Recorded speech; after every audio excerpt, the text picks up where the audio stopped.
لنین شهر تیومن روسیه روز 8 نوامبر شهروند 31 ساله قبلا هم سود شده تاجیکستان دلوور محیدینوف را با جرم لطوکوب کارمند پلیس به 4 سال زندان محکوم کرد.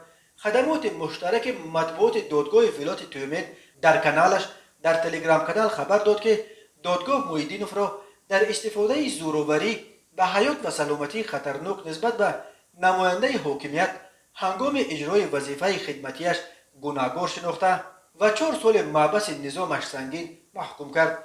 بر اساس مواد پرونده روز 9 ینور سال 2021 تقریبا ساعت 9 به پلیس زنگ زده خبر داده است که در بنای رقم 15 در کوچه المپیسک یک مرد ترتیبات را ویران کرده ایستاده است.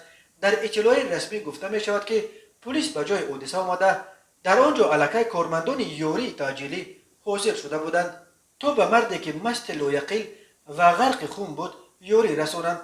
در خانه تمام میزها هر سو پرتافته شده، شیشه تیریزه شکسته شده بود.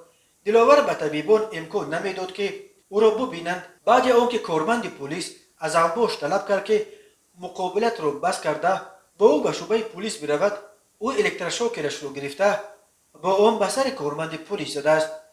در مرافعه دادگاهی دلاور محیدینوف گناه خود را تنها قسما اعتراف کرد.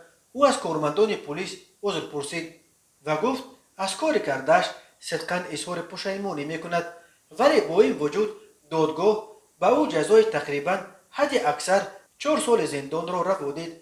این حکم هنوز قوه قانونی نگرفته است و محیدینوف میتواند از آن شکایت برد. بنا به آمار خدمات فدرالی زندانهای روسیه به حالت ینور سال 2021 در زندانهای این کشور حدود 7000 شهروند تاجیکستان ادای حکم میکردند و تقریبا 1200 زاده دیگر تاجیکستان تحت تفتیش در بازداشتگاه‌های روسیه قرار داشتند.